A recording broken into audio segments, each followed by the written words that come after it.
ну მე-9 დღე არის 28-ში დაიწყო ეს მოქმედებები, მე-9 დღე არის რაც ეს საბრძოლო მოქმედებები მიმდინარეობს და ამ ყველაფრის შინაარსზე რო ვილაპარაკოთ, ну არა მარტო ეხა ვის რამდენი დაარტყა და რამდენი ამ სხერპრი და მარტო ამ მშრალი სტატისტიკით კი არა, შინაარსზე, იმიტომ რომ ესეთი ომები, ესეთი კონფლიქტები, რა თქმა უნდა, ერთ დღეში არ ხდება, ესეთ რაღაცას ყოველთვის აქვს ხოლმე გარკვეული წინაპირობა და რა თქმა უნდა ამ ყველაფერსაც კონდა ჩვენ შარშანაც ვნახეთ ირანზე დარტყმების ზაფხულში მაშინაც გაჩნდა შეკითხვები რამდენად იყო მიღწეული ამერიკის შეერთებული შტატების სტრატეგიული ამოცანა ირანის ბირთვული პროგრამის სრულად განადგურებასთან დაკავშირებით იმის მერე დაახლოებით 9 წელია გასული და ახლა ხედავთ რომ ისევ საბრძოლო მოქმედებები მიმდინარეობს ახლა რა თქმა უნდა ბევრად უფრო დიდი მასშტაბით და ხანგრძლივობაც ალბათ მეტი იქნება. თქვენ როგორი ომია ეს ყველაფერი, რა შინაარსის მატარებელია და როგორი გაგრძელება შეიძლება კონდეს ამ ყველაფერს? მოგესალმებით, კიდევ ერთხელ მივესალმებ მოყურებელს. ირანის განვითარებული მოვლენები თავისთავად მსოფლიო ეპიცენტრში არის. უკრაინის ომი ფაქტიურად დაჩრდილა ამ კონფლიქტმა, რომელიც აგერ 28 თებერვალს დაიწყო და მისი დასასრული ჯერ არ ჩანს და როგორც ჩანს კარგახანი არ დასრულდება, იმიტომ რომ ის გასხადებული მიზნები რაც თავიდანვე იქნა გაჟღერებული ამერიკის და ისრაელის მიერ ეს ირანის რეჟიმის ცვლილება, მე პირადად წარმოუდგენლად მიმაჩნია იმ პირობებში, როდესაც ირანს მართავენ სასულიერო პირები და არა რომელი კონკრეტული პარტიის ან რომელიმე ჯგუფის წარმომადგენლები, როგორც ეს იყო სადამ ჰუსეინის დროს ბაასის პარტია, სირიაშიც ასევე ალავიტების უმცირესობა. ირანის რეალიები რადიკალურად განსხვავდება ამ რეჟიმებისგან, რომლებიც აგერ არც ისე დიდი ხნის წინ იქნა დამხობილი როგორც შიდა ინტერვენციით, ასევე სამოქალაქო ომის პირობებში. ირანს მართავენ სასულიერო პირები 1979 წლიდან. ეს არ არის 1-2 სასულიერო პირი, ეს არის მეჩეთების ქსელი. ანუ ირანი არის მუსლიმური სახელმწიფო და სასულიერო პირები ხელისუფლებაში მოვიდნენ უშუალოდ მართავენ ქვეყანას 1979 წლიდან, როდესაც მილიონობით ირანელი გამოვიდა პროდასავლური შაჰის რეჟიმის წინააღმდეგ, დაამხეს პროდასავლური რეჟიმი და მის შემდეგ განაგებენ ირანს ეგერ დღემდე. იმ პერიოდიდან თავისთავად მოხდა რადიკალური ცვლილება არა მხოლოდ ირანის საშინაო პოლიტიკის ასევე რადიკალურად შეიცვალა მისი საგარეო პოლიტიკური და რეგიონული ვექტორები. პროდასავლურიდან ირანი გახდა უკიდურესად ანტიდასავლური პოლიტიკის მატარებელი სახელმწიფო და თავისთავად აქედან ისრაელი როგორც ამერიკის ერთ-ერთი საიმედო პლაცდარმი ახლო-აღმოსავლეთის რეგიონში გახდა მისი მთავარი სამიზნე. ირანმა იმ პერიოდიდან დაიწყო აქტიურად შეუდგა ანტიისრაელურად და ანტიდასავლურად განწყობილი სხვადასხვა ორგანიზაციების და შეიარაღებული ფორმირებების მხარდაჭერა ტერორისტული დაჯგუფებებით, რომელიც არიან დღეს ცნობილი ხამასი, ჰეზბოლა, ჰეზბოლა უშუალოდ ირანის მონაწილეობით და კურატორობით შეიქმნა 80-იანების დასაწყისში. ერთ-ერთი ყველაზე ძლიერი დღეისათვის შემორჩენილი პროქსი ძალა ზუსტად არის ლიბანური ჰეზბოლა. მიუხედავად იმისა, რომ ის ძლიერ არის დასუსტებული ბოლო პერიოდში, ბოლო 2-3 წლის განმავლობაში ისრაელის მიერ განხორციელებული სპეციფიკური ოპერაციების შედეგად მიყენებული ზარალის შემდეგ. დღეისათვის ვითარება კვლავ რთული რჩება, ის მიზნები რაც იქნა გაცხადებული, ნაწილობრივ არის მიღწეული, აქ საუბარია ირანის სამხედრო პოტენციალის განადგურება. როგორც ჩანს, ახლა თავდაპირველი ის ასე რომ ვთქვათ, განწყობა, რომ აი ამას მოყვებოდა მოსახლეობის აჯანყება და არც ისე დიდი ხნის წინ იყო, ხო, მასობრივი გამოსვლები დეკემბრის ბოლოს, იანვრის დასაწყისში. ანუ აი ამ სპეცოპერაციის შედეგად თუ რას უწოდებენ აგრესიას, სხვადასხვა ინტერპრეტაცია, ხო, ფაქტიურად ომის გამოცხადების გარეშე მოხდა ირანზე სამხედრო ოპერაციის დაწყება, ხო, თავდასხმა. გაგაწყვეტინეთ, თქვენ ხარ რასაც შეეხეთ, რომ ესე იგი დათვლა იყო, რომ მოსახლეობა აჯანყდებოდა. მე ცოტა რას მახსენებს ეს ყველაფერი, იცით, რომ აი უკრაინაში ომი რო დაიწყო, რუსები კიევზე წავიდნენ ძალიან მცირე რიცხოვანი კონტინგენტით, ანუ კიევის აღება უზარმაზარი ქალაქია და მოინდომო 10-15,000 ჯარისკაცით, ეს სამხედრო თვალსაზრისით არის სრული აბსურდი, ხო? და მაშინ ყველა ამბობდა, რომ რუსებს ეგონათ, რომ წინააღმდეგობა არ შეხვდებოდათ და უბრალოდ უკრაინელები არ გაუწევდნენ წინააღმდეგობას და ვინაიდან ესე არ აღმოჩნდა, მე ყველა თანხმდებოდა, რომ ამ ნაწილში რუსული დაზვერვა ჩავარდა და რომ ვერ გათვალეს რა წინააღმდეგობა შეხვდებოდათ. ამერიკის შეერთებული შტატების შემთხვევაში რისი ბრალი შეიძლება იყოს გათვლა იმაზე, რომ მოდი სულიერ ლიდერი მოუკლათ, ბაზები გაუნადგუროთ და დანარჩენს თვითონ ადგილზე მოსახლეობა მიხედავს, აი ეს რას ეფუძნებოდა და დღეს თუ საუბრობთ იმაზე, რომ ომის მე-9 დღის თავზე ეს ვერ მოხერხდა, შეიძლება ითქვას თუ არა, რომ ეს ამერიკელების იმედების გაცრუება, ანუ გარკვეულწილად მათი დაზვერვაც ამ ნაწილში შეიძლება ითქვას, რომ შეცდა. ბატონო, მსგავსი პარალელების გავლა შეიძლება და ნაწილობრივ რაღაც თანხმედრი ისიც არის, ხო, მოსაზრება ამასთან დაკავშირებით. რუსეთის გათვლა, რომ ამ მცირე ჯგუფებით, ვთქვათ, აიღო აღმოსავლეთ უკრაინა კიევის ჩათვლით, იმ მცირე ჯგუფებით, რაც იქნა კიევთან გადასროლი, თავისთავად ეს არასაკმარისი იყო და ზუსტად ამას ემყარებოდა რუსეთის სტრატეგია, რომ ის ფიქრობდა, რომ აი როგორც ყირიმის შემთხვევაში მოხდა ანექსია დონეცკი, ლუგანსკის სეპარატისტული რეგიონებიც აჯანყდნენ, ხო, ცენტრალური კიევის ხელისუფლების წინააღმდეგ, აი ამ პირობებში ჩათვალა, რომ ეს რუსულენოვანი მოსახლეობა, ანუ არ გაუწევდა ისეთ აქტიურ მას მხარდაჭერას კიევის ხელისუფლებას და დიდ წინააღმდეგობას არ წააწყდებოდა ამ მიმართულებით, რაც აღმოჩნდა საბოლოო ჯამში, რასაც ჩვენ ხედავთ, სტრატეგიული მარცხის მატარებელი მოსაზრება. აქ რუსული დაზვერვის ჩავარდა და მთელი რუსეთის არა მარტო სადაზვერვო, არამედ სამხედრო და იქ პოლიტიკური უწყებების სრული მარცხი აღმოჩნდა. იგივე შეიძლება ითქვას ამ ირანის შემთხვევაში, ხა ჩვენ ესეთი წარმოუდგენა გვაქვს, რომ დიდი სახელმწიფოებია, უსარმაზარი ბიუჯეტები აქვს მათ სამხედრო და სადაზვერვო სტრუქტურებს და მათ ყველაფერი იციან.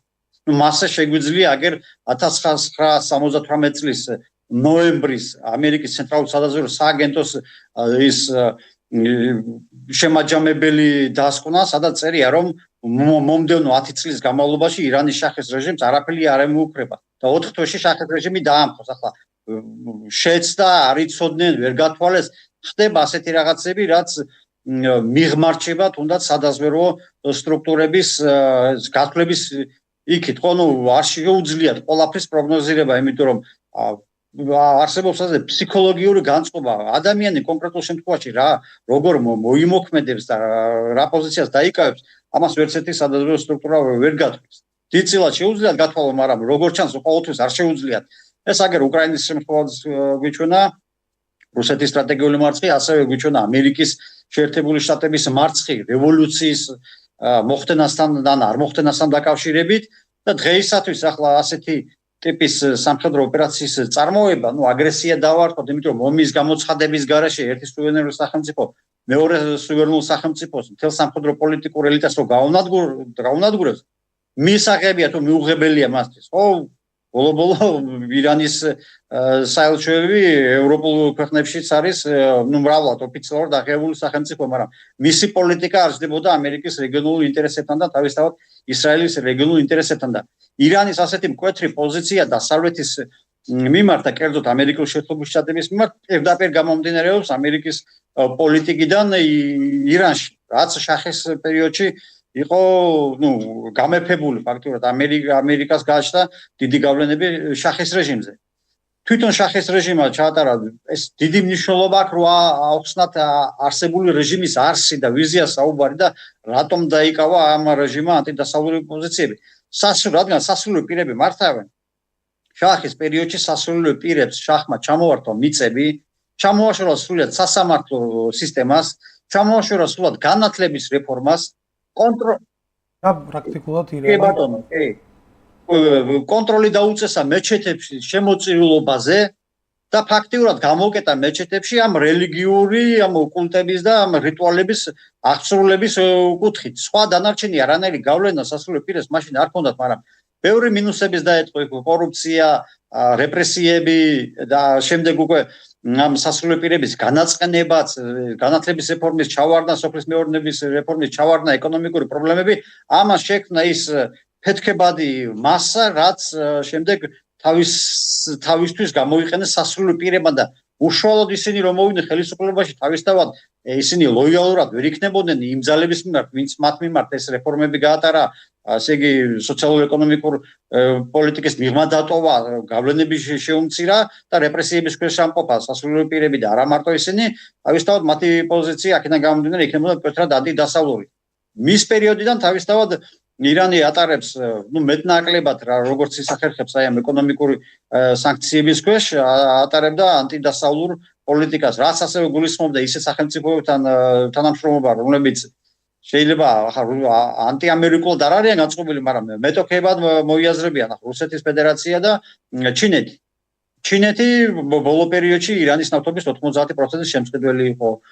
რუსეთთან მჭიდრო უფრო სამხედრო თვალსაზრისით უფრო დიდი თანამშრომლობა ჰქონდათ. ახლა არა ისეთი სტრატეგიული მნიშვნელობის, როგორც ამერიკას სიტყვაზე ან საუდის არაბეთს, მაგრამ სხვა ქვეყნებთან შედარებით მაინც გამოურჩეოდა, იმიტომ რომ ეკონომიკური მაჩვენებებით ძალიან მცირეა ირან-რუსეთის ასე იგი სავაჭრო წლიური ბრუნვა 5 მილიარდ დოლარს გადასცა შარშან. ამავე პერიოდში თურქეთთან სავაჭრო ბრუნვა 50 მილიარდს გადასცა. ანუ ამ კუთხით ახლა ძლიერ ჩამორჩება ახლა ის თუნდაც თავის რეგიონულ მეტოქეს თურქეთს ირანი, მაგრამ აი სამხედრო სფეროში და გეოპოლიტიკურ საკითხებში მით უმეტეს აი ამ გლობალური დაპირისპირების პირობებში ირანი, ჩინეთი და რუსეთი ერთნავში აღმოჩნდა. კონკრეტულად ამ შემთხვევაში ომის პირობებში ახლა რატომ არ ჩნდება ასეთი კითხვა დახმარებას რატო არ უწევენ რუსეთი და ჩინეთი? ღიად ახლა არც ერთი არ დაუჭერს ხარს. ესე მაშინ სხვა ტიპის გამოვა დაპირისპირება უშუალოდ უნდა დაეჯახონ ამერიკის შეერთებულ შტატებს და გავრცელდა უკვე ინფორმაციები, რომ სადაზვერვო ინფორმაციის მიწოდებით და ასევე იარაღის მიწოდების კუთხით აგრძელებენ თანამშრომლობას და არაერთი მსხვილი პარტია იარაღი ჩაიტანეს რუსეთიდან და ჩინეთიდანაც. აი ეს კონფიგურაცია დღეისათვის რაც ამ ირანის ირგვლივ არის შექმნილი და ის გაცხადებული მიზნები ჯერ კიდევ შარშან გავიხსენოთ 12-დღიანი ომის დროს ირანის ბირთვული პროგრამა სულად არის განადგურებული. ეს ტრამპის პირადი სიტყვები იყო და დღეს საუბრობს რომ კვლავ უნდა გავანადგუროთ და კვლავ ისე არის რომ ბოლომდე განადგურებული. ანუ როდის იყო განადგურებული? შარშან გაანადგურეს თუ ბოლომდე ვერ გაანადგურეს და ან დღეს გაანადგურეს თუ არა ბოლომდე, ესეც გაურკვეველია, იმიტომ რომ დაბომბები კვლავ გრძელდება, მაგრამ უკვე ამ სამხედრო ობიექტებთან ერთად პლუს ერთვის ეკონომიკურ იმაზე ბერკეტებზე ძლიერ დარტყმა იქნება ეს პორტები, ნავთობგადასამუშავებელი ქარხნები, ანუ ეკონომიკის იმ კრიტიკულ ინფრასტრუქტურაზე, რაც მიუხედავად ამ სანქციების პირობებისა ირანი ძლიერ იყო თავისთავად ამით დაჩაგრული, ჩამორჩენილი, მაგრამ რაც შემორჩა, კიდევ უფრო დიდი ზიანი რომ მიაყენოს, რომ იქნება აი ამ სამხედრო პოლიტიკური ხელმძღვანელობის განადგურების ფონზე პლუს ამას რომ დაემატება კიდევ ახლა ეკონომიკური უფრო ძლიერი ეკონომიკური შიმშილი, ამის ფონზე იქნება მოხერხდეს მოწყვლადი რეგიონების აჯანყება. აქ საუბარია ირანის ქურთისტანზე, ირანის არაბისტანზე, ირანის ბელუჯისტანზე, ირანის აზერბაიჯანზე და ამის ფონზე აი მოსახლეობაც რომ დაიყოლიონ რეჟიმის წინააღმდეგ, რომ არსებული რეჟიმი შეიცვალოს. საკმაოდ რთული ამოცანა პირდაპირ შემიძლია თქვა, იმიტომ რომ აქ რეჟიმს შეუძლია ძალიან დიდი ასე იგი წინააღმდეგობა გაუწიოს. ბოლო-ბოლო ახლა ბაშარ ასადის 10-12%-იანი ის ალავიტები მართავდნენ, აგერ სამოქალაქო ომის პირობებში 13 წელი იყო სამოქალაქო ომი, ბოლოს დაებრუნდა.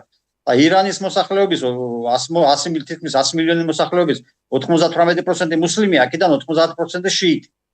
ახლა ძნელია სისტემის ასე გატეხვა მით უმეტეს საგარეო იერიშის პირობებში.